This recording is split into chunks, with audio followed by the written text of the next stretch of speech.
Donald Trump had always been a man who thrived on spectacle. But this moment, under the blazing lights of a Washington gala filled with senators, journalists, military leaders, and a scattering of Hollywood icons, was different. It was reckless, even by his standards.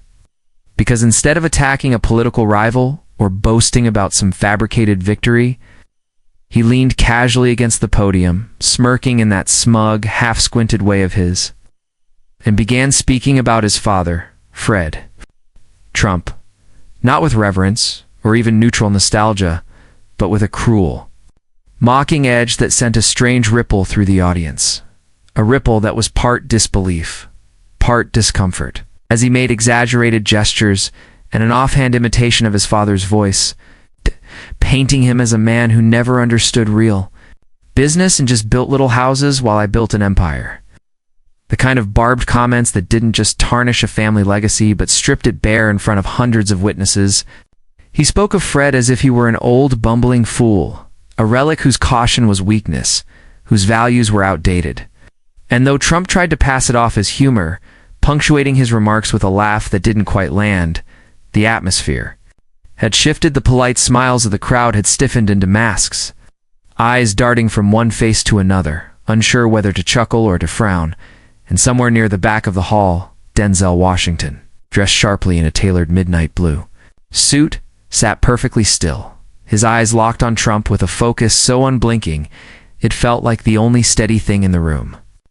Trump, oblivious to the growing tension, doubled down, recounting some supposed lesson from his father where he claimed, Fred told him, never let the little people forget you're better than them, and twisting it into a grotesque punchline.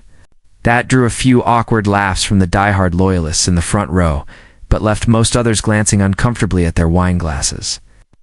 And it was in that silence, thick pressing, almost metallic light, Denzel's fingers tapped once against the table. A tiny sound, but sharp enough to pull the attention of those seated nearest to him, because they knew him not just as an actor, but as a man who carried an almost judicial gravitas when he spoke, the kind of presence that made others instinctively listen. He sat back, not yet moving to stand, simply letting Trump's words hang in the air like smoke, the kind that lingers and stings the eyes.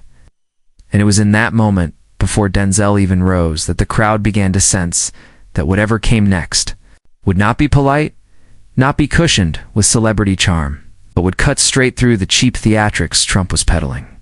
And though Trump still basked in what he assumed was his dominance over the room, Denzel's gaze never wavered, and several people later swore they could feel the temperature in the hall drop by a few degrees as the quiet before the storm stretched on, holding everyone in a suspense they didn't fully understand until it broke. Denzel did not stand abruptly, nor did he make any theatrical show of preparing to speak. Instead, he pushed his chair back with the measured patience of a man who knew the weight of silence. And as the faint scrape of wood on marble reached the ears of those closest to him, heads began to turn, a slow chain reaction that swept through the banquet hall until nearly every gaze was trained on him, even before he had fully straightened his tall frame. And still, for several seconds, he said nothing. He simply adjusted his cuffs, glanced briefly toward the shimmering chandeliers above as if grounding himself in the gravity of the moment, and then fixed his eyes squarely on Trump, who had until now continued speaking, but found his words faltering mid-sentence as he realized the shift in attention. It wasn't that Denzel was shouting him down or making some grand gesture. It was the unnerving calm, the deep, anchored stillness in his posture that carried more authority than any politician's podium speech. And as Trump's voice trailed off into an awkward chuckle, Denzel stepped forward, not toward the stage immediately, but toward the center aisle, letting his presence alone carve a path between tables where senators straightened their ties and journalists angled their cameras, sensing the makings of a moment that would ignite headlines before the night was over. And when he finally spoke, his voice was low, measured, Rosanna, an actor's line delivery, but a man's truth, and it carried across the room without strain. The kind of sound that seemed to vibrate in the chest of every listener as he said, "There's a difference, Mr. Trump, between telling a story about your father and tearing down the man who raised you in front of strangers." And the way he paused afterward was surgical, giving the words space to breathe, to sink in before he continued, "A father's legacy is not yours to cheapen.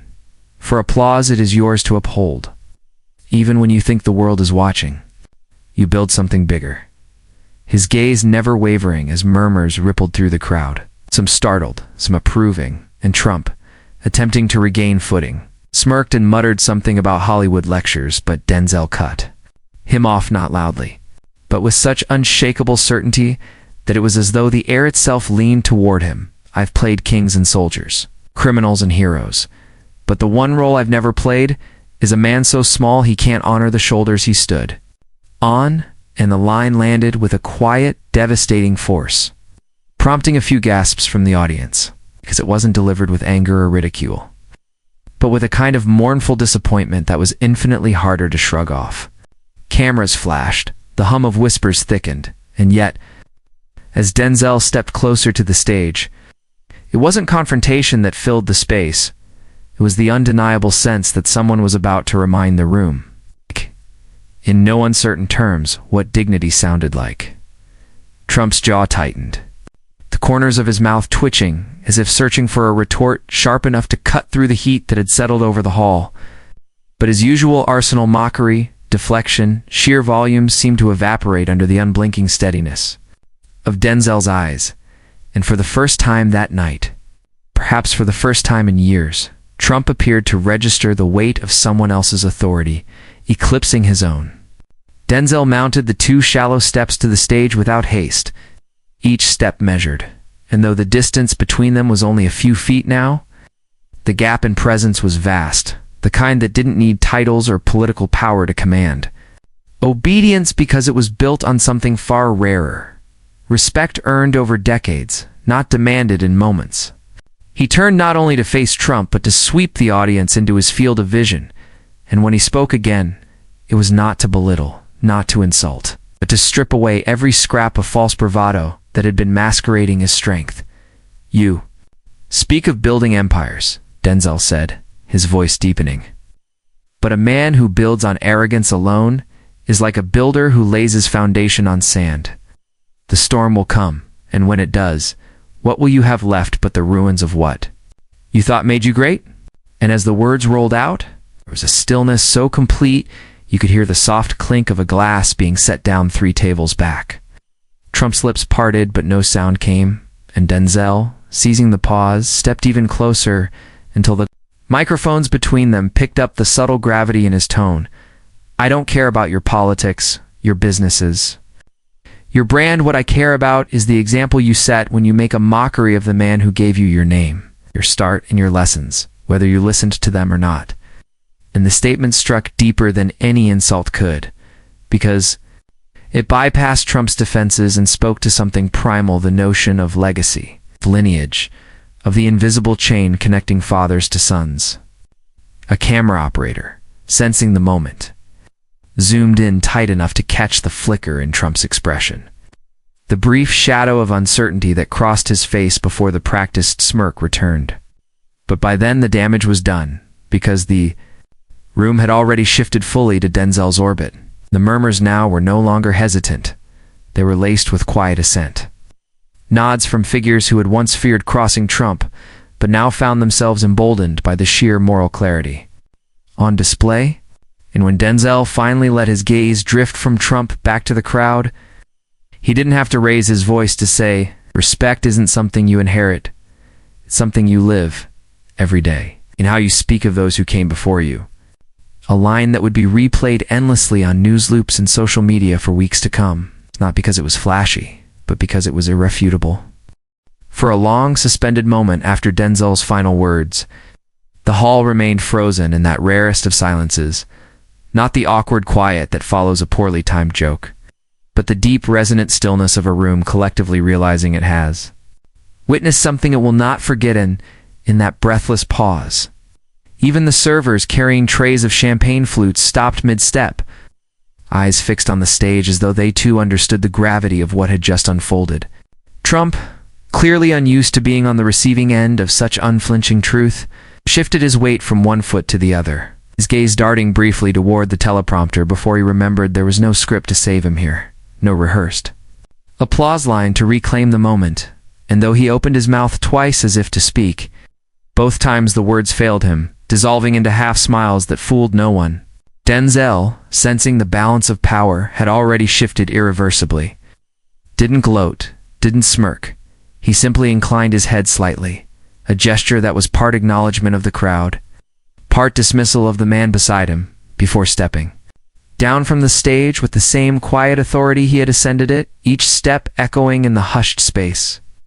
The audience erupted only after he'd reached the floor again.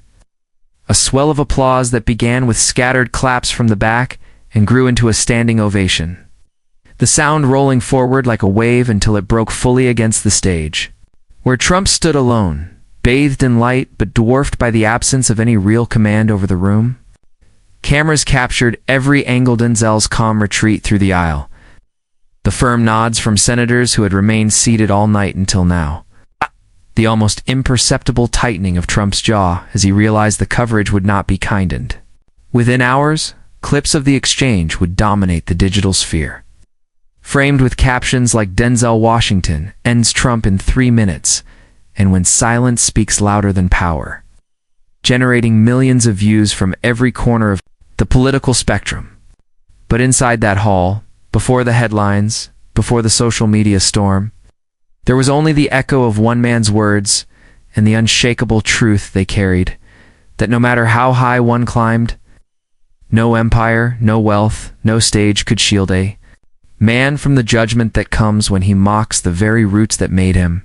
And as the applause finally subsided, leaving only the faint hum of chatter and the shuffle of guests preparing to leave, the lesson lingered in the air like a scent that would not fade, sharp, undeniable, and impossible to ignore.